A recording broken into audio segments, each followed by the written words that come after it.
Sheldon Menary was a man who changed my life. I first met Sheldon when he was most known as a titan in the Magic Judge community.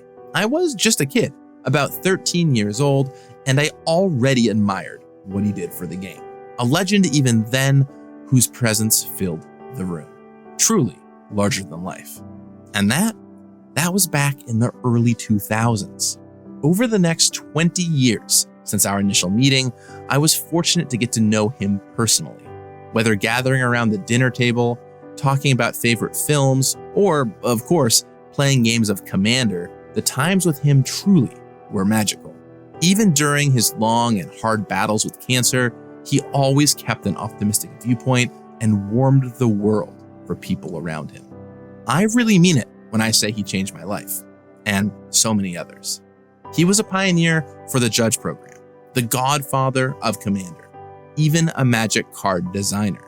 Whether a tournament player or someone at the kitchen table, something you've done almost certainly can be traced back to his roots. As a legend of Magic, we at Wizards collectively decided to do something extremely special. Work with him to create a secret Lair drop dedicated to him, benefiting the American Cancer Society. And fittingly, as a longtime friend of Sheldon and Magic designer, I was put in charge of the design side of the project. When I reached out to him, he accepted enthusiastically, and we began working on the project together, Sheldon's Spellbook. I cannot describe something that felt more special than getting to work with my friend on a project about his life that would also benefit a cause directly connected to him. We worked on card selection together. Along with Magic World Building member and another of Sheldon's friends, Ari Zarulnik, we worked on the art descriptions together and figured out which artists to use together. It was a collaborative process between all of us to ensure this secret Lair really reflected Sheldon's life. We had it all figured out. I couldn't wait to see Sheldon someday play a game of Commander with cards he had chosen and to his theming. It was going to be incredible. And then, one night, I got the call. Sheldon Menary had just passed away. I was stunned. I had talked with him as recently as the night prior, and now he was gone. One thing was clear. We needed to finish the vision we had and bring this product to life in the best possible way. While it was going to still take a little bit longer because of our timelines, the entire team unified behind making sure to put the final touches on what he started and making it the best it could be. All of the cards in this product were chosen by Sheldon. The planning and direction was his. Before the end of his life, he saw some of the early art sketches. I'm so glad we got to work on this together. Today, I want to talk about what's in this secret Lair drop and why these cards. Let's go through them. Starting with Ruhan of the Fomori. Perhaps Sheldon's most iconic deck was one called You Did This to Yourself. Full of all manner of cards that punish people for attacking or messing with you, it was helmed by Ruhan of the Fomori, a big creature who attacks people at random. It appeared in the first ever Commander product, a callback to a very special first outing of Commander. A product which would have not been possible without Sheldon's work spearheading the format in the first place. Sheldon immediately knew this as a card he wanted to be here. It was on his list from the very start. We all thought it would be great to put Sheldon in the command zone, something he was also excited about. And the commander of his most famous deck, perfect. Speaking of doing it to yourself, let me tell you about another card here, Inshield. While not in Ruhan's color identity, this was one of Sheldon's favorite cards of all time for that kind of strategy. Not just because he loved it, but because he helped create it. One time at a SCG-Con, Sheldon and I stepped aside for a little while and headed to an adjoining building. Just the two of us were there. We spent close to an hour just talking about design philosophy, goals, commander direction, and dreams. I asked him if there was anything left with Magic he wished he could do. He told me there really was one thing left: get to work on making Magic cards. I came back to Wizards after that weekend, pitched the idea, and everybody was on board. We made it happen. Sheldon was undergoing cancer treatment, but that didn't stop him. Sheldon would work designing at Wizards and then fly back to Florida every couple of weekends to receive his treatment. He was determined. One of the major products he got to work on was the Silver Quill Commander deck, helmed by Brina. Inshield was a card Sheldon created. In an email to me when we were working on this project, he said that it had, quote, become not just a signature card, but an emotional favorite. This was an absolute no-brainer for the set of cards. It was pretty much the first card either of us and everyone surrounding the project knew would be there. And I'm glad we could bring it to life this gloriously. Up next is a very meaningful one, Teferi's Protection. Sheldon loved protective spells, and as a commander staple, Teferi's Protection made plenty of decks. You did it to yourself, after all. That alone could be reason to include this here. But it's more than that. Sheldon was a man who gave protection.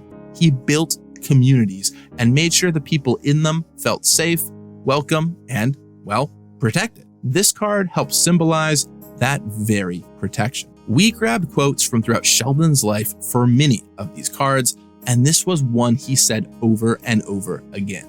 Building up the people around him, that was the core of who he was. I designed this card back in Commander 2017, and seeing it here, a collaboration between the two of us, is something really special. Going on to the next card, let me introduce you to two words you'd no doubt hear from Sheldon at some point. Bene Supremo. Greater good in Italian, Bene Supremo is the version of this card Sheldon preferred to play, and was something he would say from time to time. It pays homage to his Italian heritage. Sheldon identified greater good as a card to include here, and when I had the idea that we could do it in Italian, he was thrilled at the possibility. Truly, the kind of thing you get when two friends who know each other for a long time get to work on something together. Now you too can enjoy Bene Supremo. I could say a lot to introduce greater good, but instead, I'll let Sheldon do it. He wrote this to me about it in an email about this project. Quote, not just a spicy card that I have trouble leaving out of green decks, greater good is also a philosophical underpinning of my life. I strive to work for the greater good, to do what I can to enrich people's lives and leave this world a little better than I found it. This philosophy is something he certainly carried and succeeded in. Another aspect of Italy would be living la dolce vita, as Sheldon would say, the good life. I've talked a lot today about protection, philosophies, changing the world. But you know something else Sheldon loved? Food and wine with friends. And that's where Sheldons Vineyard comes from. Plus, it's a group hug card that has never been reprinted before. As a lover of group gameplay, I'm glad we could do it here. There will be an article on Daily MTG later in the month with me and Ari Zarulnik, where Ari shares the art direction and even talks to some of the artists. So I'm going to save a lot of the stories about that for others to tell. But one little detail in this gorgeous piece by Elena Danner that I wanted to call out is the M&M logo on the gazebo. Sheldon's very home, he and his wife Gretchen called M&M Cellars. And that logo is inspired from the one in his home, bringing his life right onto a card. Now, there's one card we certainly had to do, and that's Soul Ring. We weren't going to leave this one out. The reason for Soul Ring's inclusion needs little explanation, but there are some other things here I really wanted to call out. Sheldon's love for his wife, Gretchen, was incredible.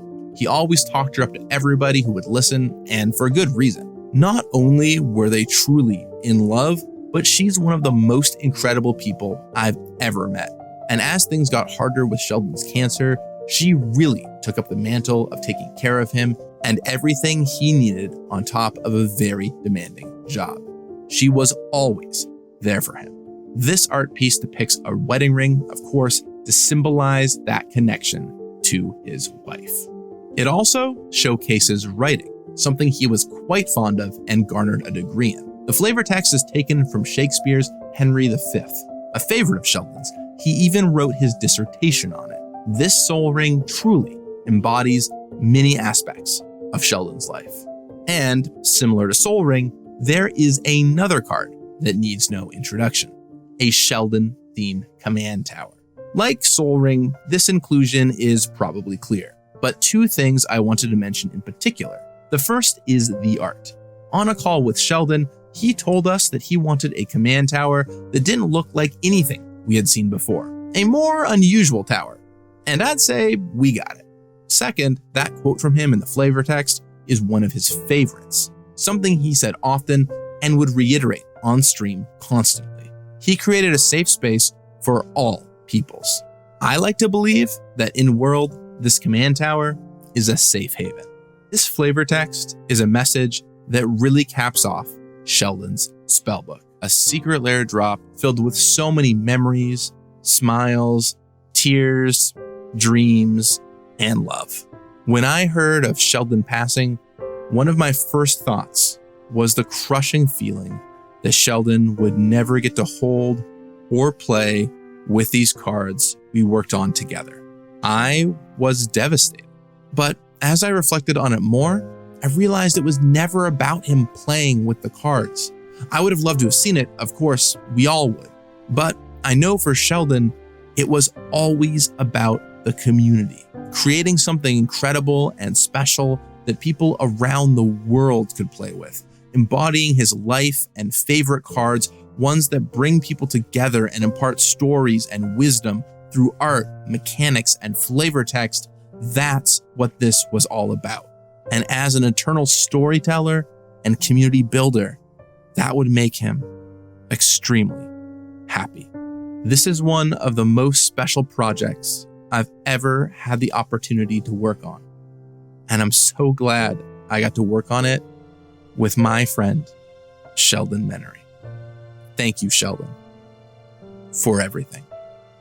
Sheldon's Spellbook will be available for purchase on February 26th. You can go sign up to be reminded when it's on sale now over on secretlair.wizards.com. I'll talk with you again soon. And until next time, may you always surround yourself with the best people. You got this. She took a picture because his presence was just so commanding. And it was at that moment I saw Sheldon. I had maybe heard the name before. But at that moment where I saw him and saw him command that room, that I was like, wow, this person knows what's going on. Like, he's really a big figure and only growing at that time. And that was in 2000.